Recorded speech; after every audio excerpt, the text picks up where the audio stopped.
Hours on the road. The four of you, Colibri, Tio, Cecilia, and Trick, make their way up all the way from Baltimore to New York City. The hustle and bustle isn't so different from the streets of Baltimore, but definitely denser. The one-way streets become a little confusing, but eventually you find yourselves right in front of the New York Society Library. After dismounting on your bikes, you take your bearings. Colibri, as you take your helmet off, how do you look like and how are you feeling? So Colibri doesn't seem to be hiding his face as much anymore. Their hair is a little bit longer, but they're clean shaven this time around. And they stand a little taller than before. They seem to gather themselves and hold himself in a more confident sort of posture. And they do feel a lot more confidence knowing that they're with their primo and with Dio. But they're still looking around a little bit, narrow-eyed and wary of their surroundings, considering that fuck shit is happening.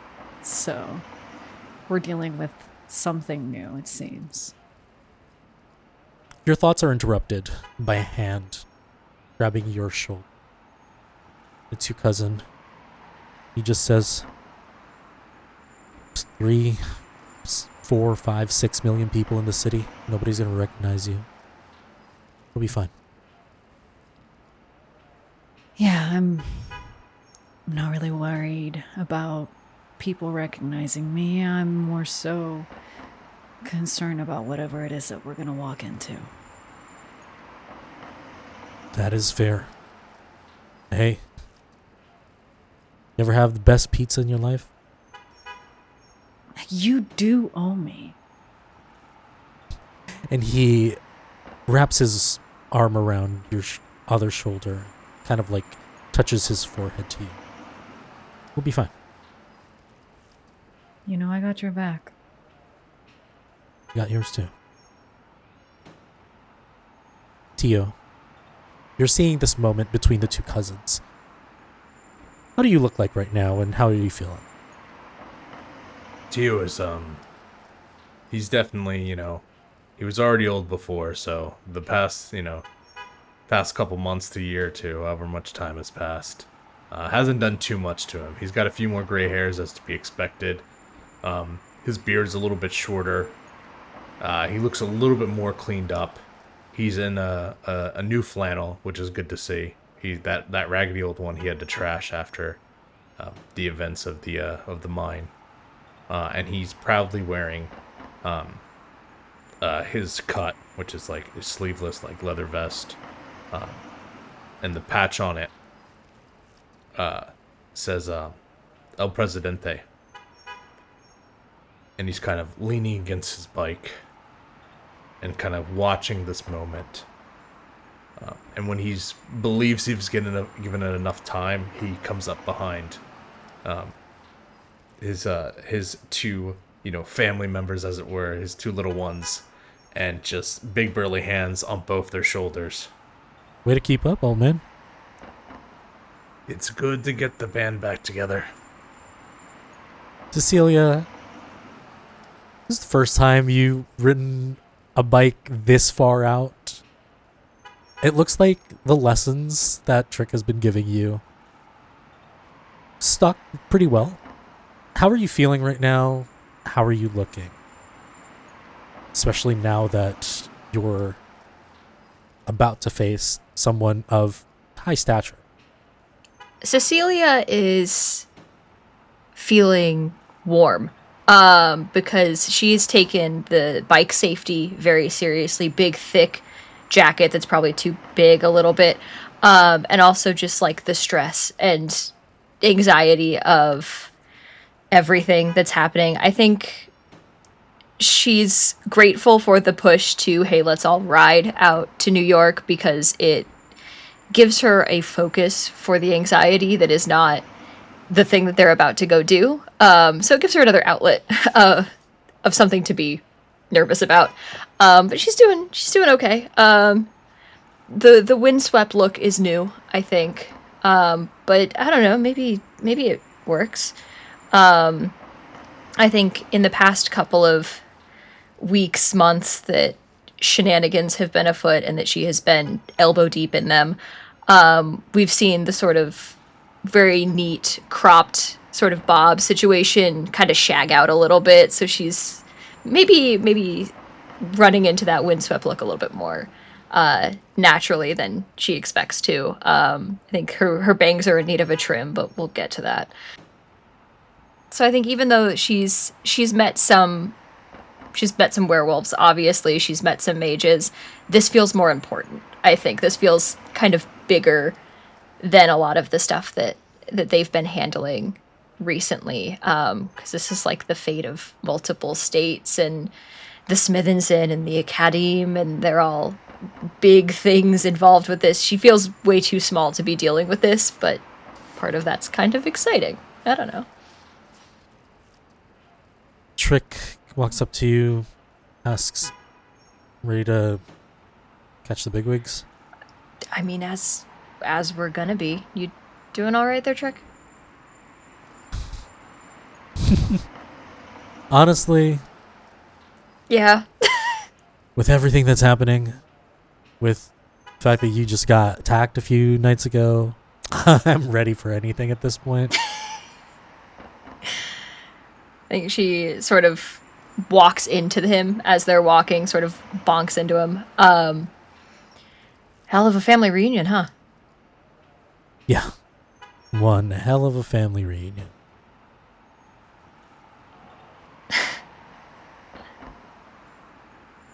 Colibri and Tio, you've been hanging out with Trick for the last maybe 2 nights already. And you've noticed that Trick is absurdly confident and comfortable with what's going on. As if nothing is fazing him.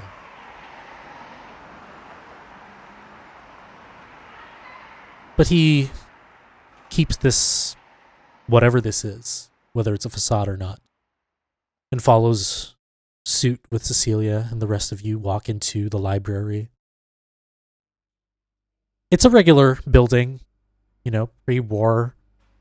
A lot of stonework, very clean, very posh. The marble floor reflecting everything that you see from beneath you. You walk up to the receptionist, who you give the name Kendra Knight, that you have a meeting, and they send you to another receptionist. It's quite odd. You walk a little farther in, and the receptionist takes you.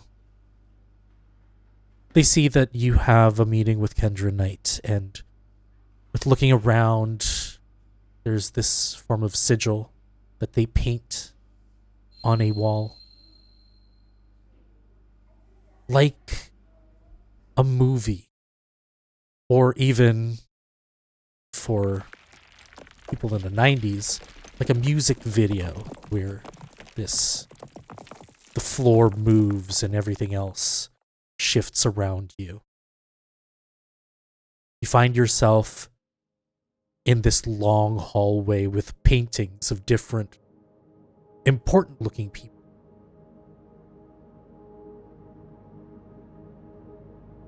You're met through the door by a woman. She's pale. She has like really flat, like brown hair. And she looks quite nervous. You're the visitors from Washington? Are you another receptionist? No, I'm the assistant to Miss Knight. My name is Stephanie Plank. I'm here to bring you to Miss Kindred right now. Just making sure that you guys don't get lost. You think we don't know our way around a fancy place like this? No. That's not what we mean. It's just the place itself kind of moves around and... I'm just kidding with you, Chica. No worries. Man, wizards, don't you have humor?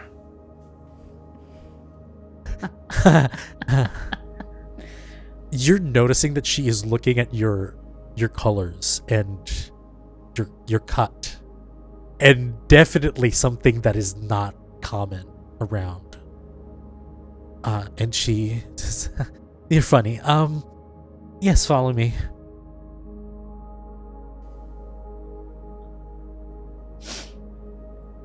Colibri wants to sort of take a deep smell of just sensing the area and just sensing this girl. The area. Let's start with Stephanie. Definitely nervous. Definitely, there is a manner of profiling that's happening here.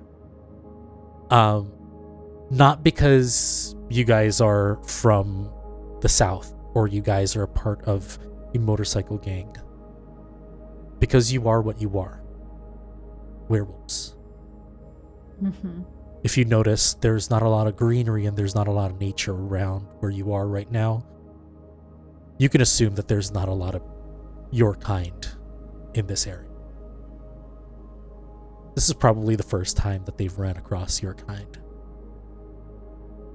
The area, however, smells different, but the same, familiar. It smells like the cave. Pure, raw magic. We're talking about the cave down in Mexico that we came across. Yeah. Mm-hmm. Exactly.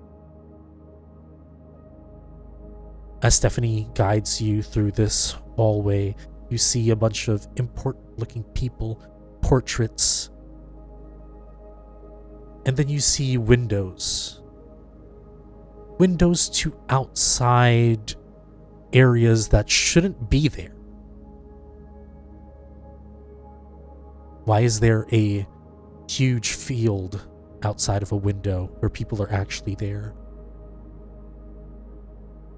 You keep walking and you see this big painting. This strong woman.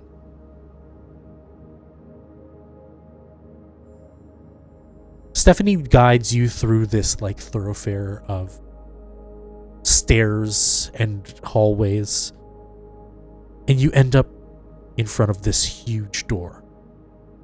It's wood, 2 panels, golden. You see golden handles, and as Stephanie grabs them, the weight of the doors look heavy, and you can feel it in the force that Stephanie exerts as she pushes them open. This office is immaculate. It's about 30 feet high. You see a bunch of books to the side. You see a lovely coffee table, kind of like a sitting area. And you see a desk right in front of you. And behind that desk is a figure that sits. Candace, what does Kendra look like? And how are you feeling as you see the 4 in front of you? Kendra sees all of you and gets up from the desk. She doesn't seem to be doing that out of deference, more so to direct you over to the sitting area instead of having you just kind of mill about in front of the desk. As she moves around the table, you see a very tall black femme. She's probably about 5'11", maybe even 6 feet tall. She's wearing high heel stilettos.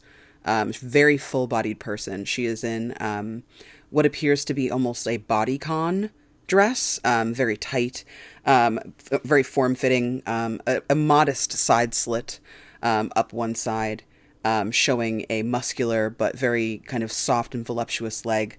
The bodycon dress hugs her in the front, like a little bit of belly showing. She appears to be probably in her mid to late 50s, although her age is really hard to discern. She has a shock of kinky curly graying hair atop her head that has kind of like lighter tips, is wearing a stacked gold necklace, has a couple of facial piercings like a septum, bridge piercing. You can see like a hint of tattoos peeking out from underneath a little scoop neck top of the dress. The points of her shoes are razor sharp, as is the look on her face. And I think she kind of approaches you with curiosity, but with a self-assuredness that fills the space before she even arrives in front of you. Are you my appointment? I hope so. I think Cecilia immediately goes in for the handshake. Very professional, established relationship.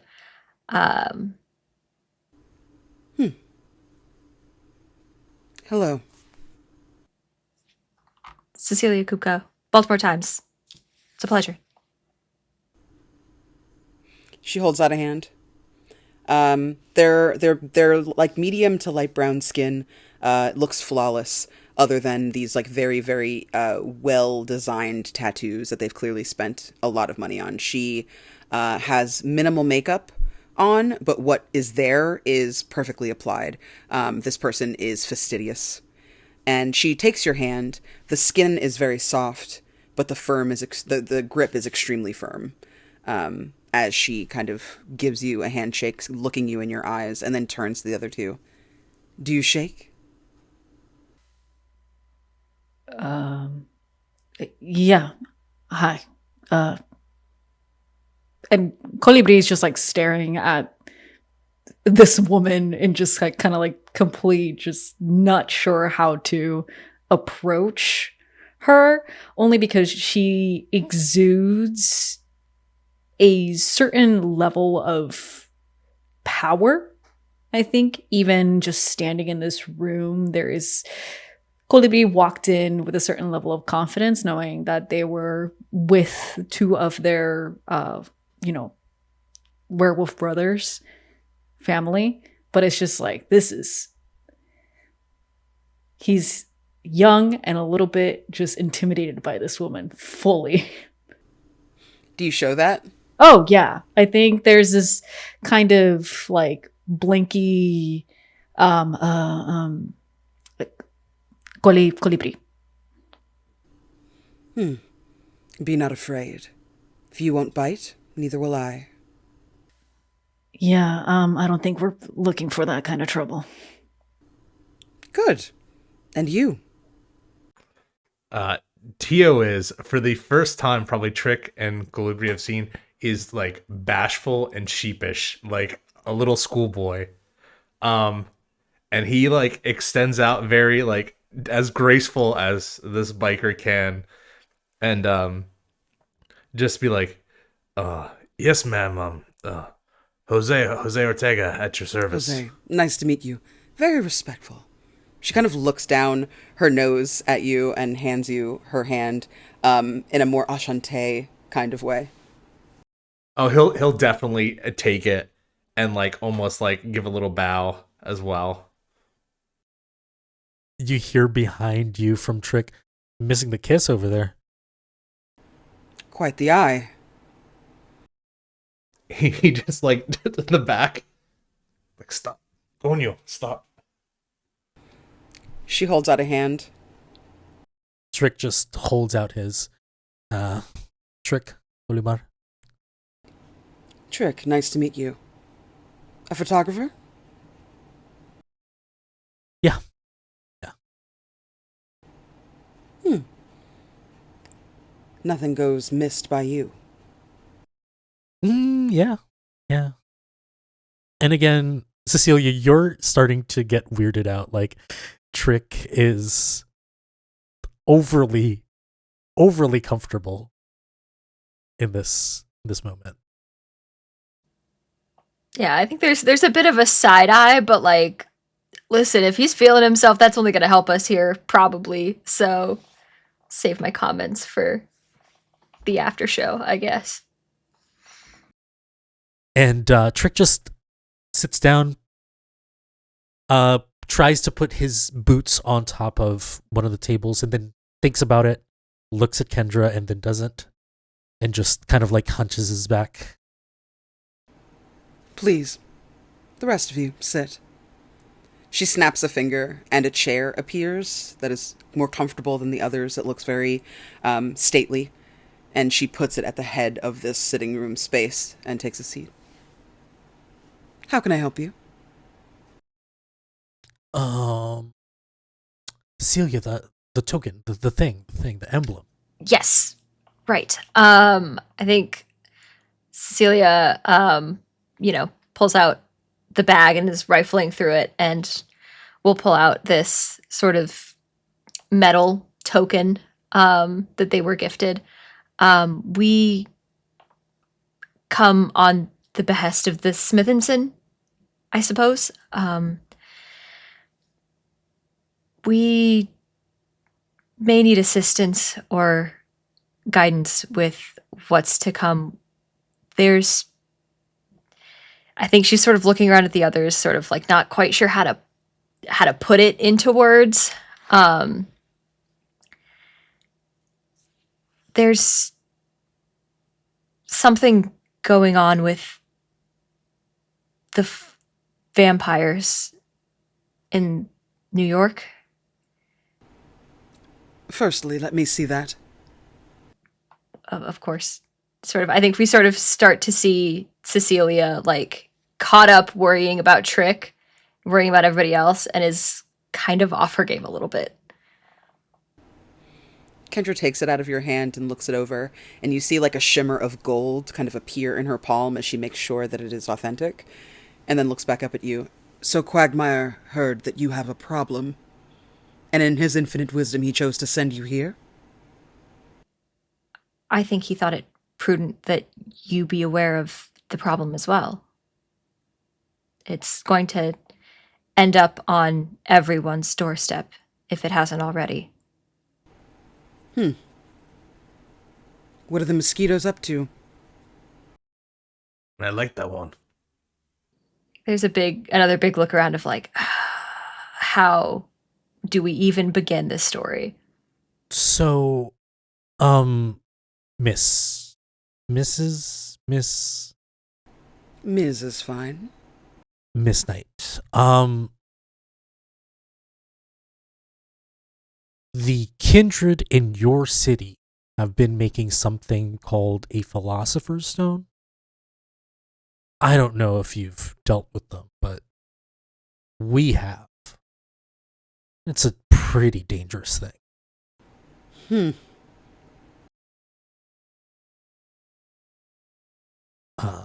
It kind of tore apart a lot of our family and friends. And as he looks over to both Tio and Colibri. Still got the scars to prove it. And Cecilia was worried that after seeing what happened there, it might happen here. I see. Well, I will say I am sorry for your loss. We are spread a little bit thin at the moment, my ranks and I. I've been pressed into working with people that I don't normally entertain. How emergent do you think this is? Is this a now problem or a future problem? Well, you can make it a future problem and make it a bigger problem than what it is now.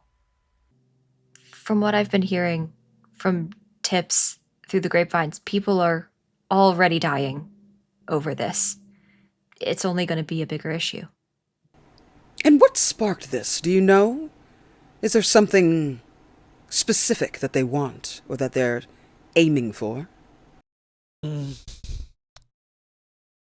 We don't really know. What we do know is that the Philosopher's Stones are incredibly powerful.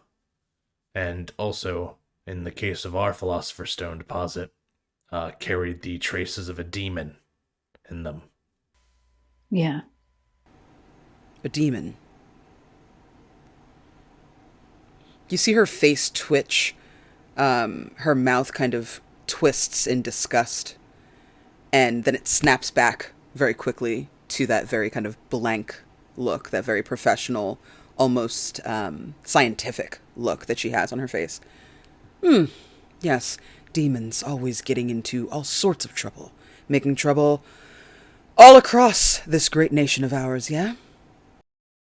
Miss Knight, 2 weeks ago there was a fire. Strip club on the west side of Manhattan. You probably know Kindred were involved.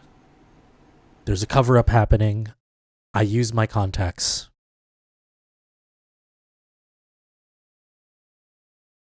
The word is that stone was destroyed.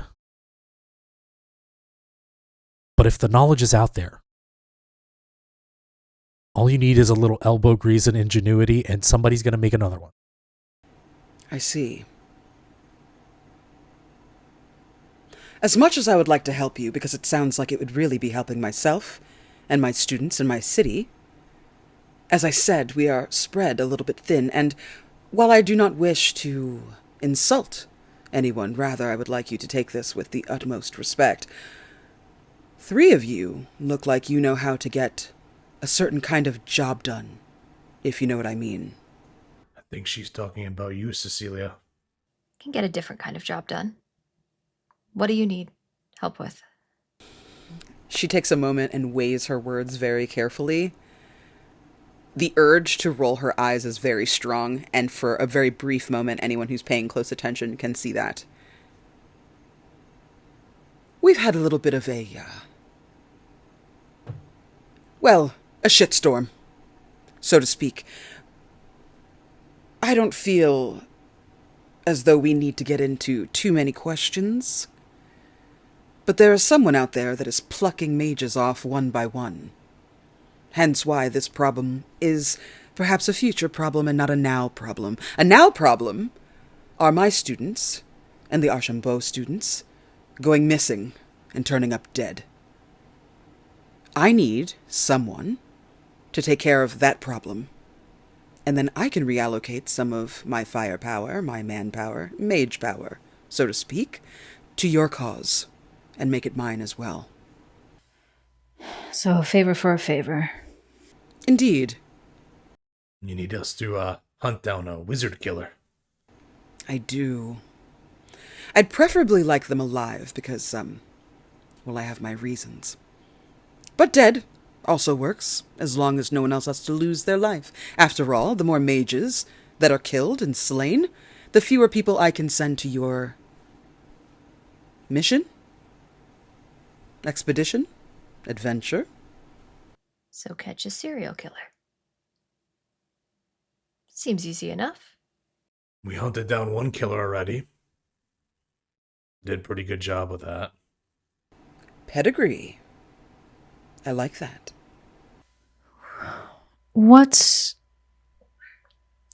How do we have your word, Miss Knight?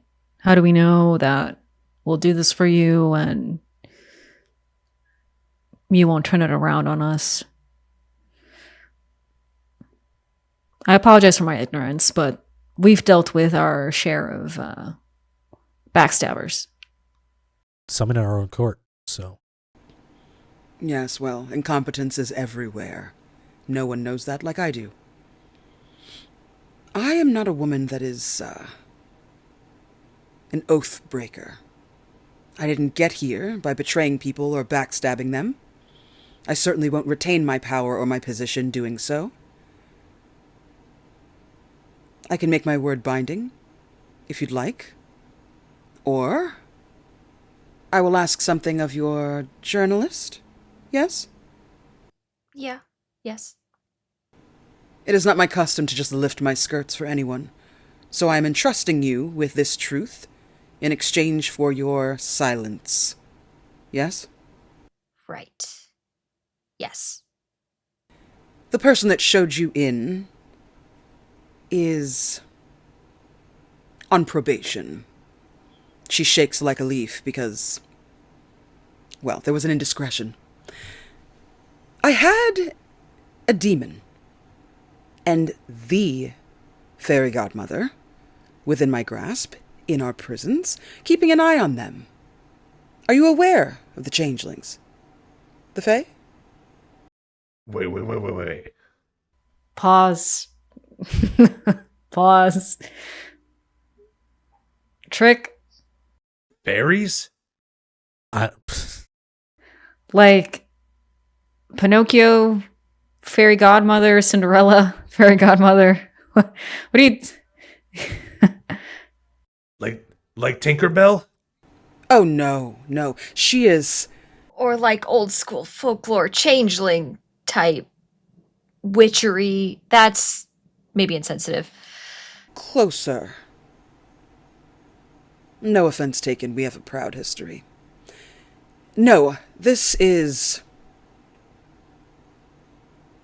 old people magic. It is... rough and brutal and vicious. And she is not to be underestimated. I should have had her with maximum security. That was my own mistake. Hubris on my part to believe that certain people can do their jobs. You hear her voice echo. You hear Stephanie's like, and just leave. She has escaped. She is not to be trifled with. I cannot stand that bitch. However, she does have my respect for how vicious and ferocious she is. That is also a problem I'm having, and I don't know if this has something to do with this Philosopher's Stone. It feels like all of these things happening at once is not a coincidence. So, there is my secret.